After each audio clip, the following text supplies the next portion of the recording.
Ìgbàgbọ́ mi dúró lórí ẹ̀jẹ̀ àtòdodo Jésù. Kò jẹ́ gbẹ́kẹ̀lé ohun lẹ́yìn orúkọ ńlá Jésù. Ìgbàgbọ́ mi dúró lórí ẹ̀jẹ̀ àtòdodo Jésù. Kò jẹ́ gbẹ́kẹ̀lé ohun kan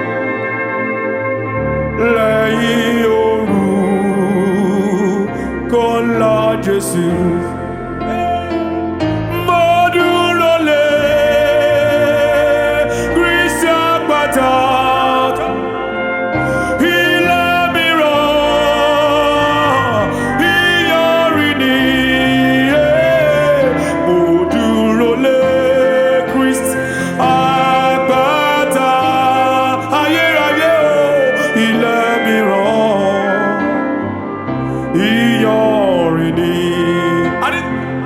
Bire ìjẹ́ mi tilẹ̀kùn, oore ọ̀fẹ́ rẹ̀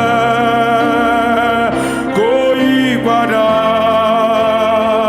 Bó ti wù kí jìnnà létò, ìdákọ̀ró mi kò níyẹ̀. Mo dúró lé Kristi àpáta, ilé mìíràn ìyọrí ni. Mo dúró lé Kristi àpáta, ilé mìíràn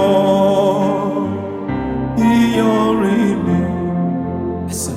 Májẹ̀mú àti ẹ̀jẹ̀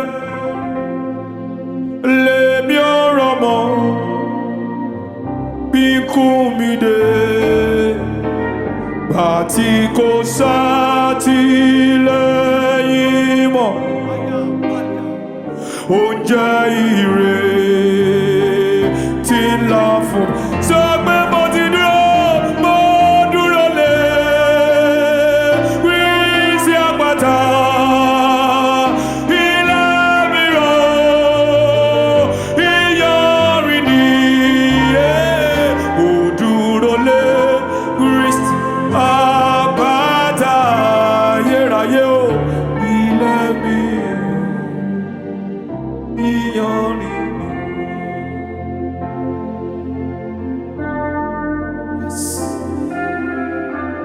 Yes. Yes.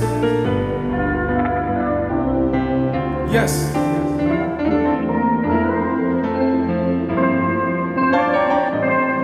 Yes.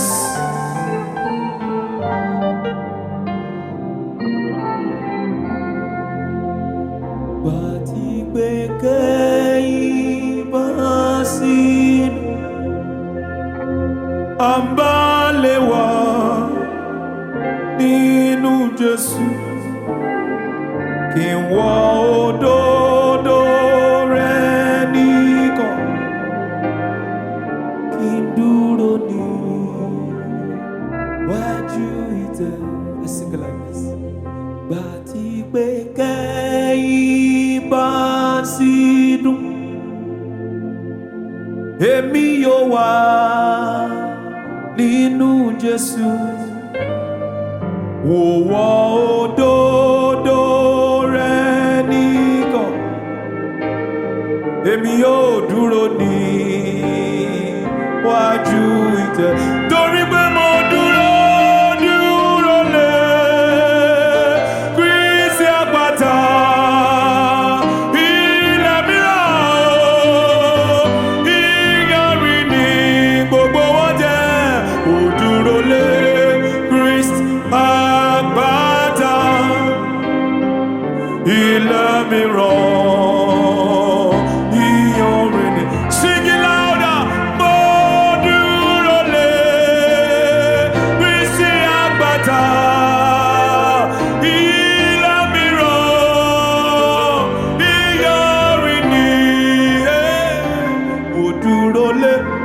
Christ àpáta ilé mi rọ̀ ìyọrin mo dúró lé.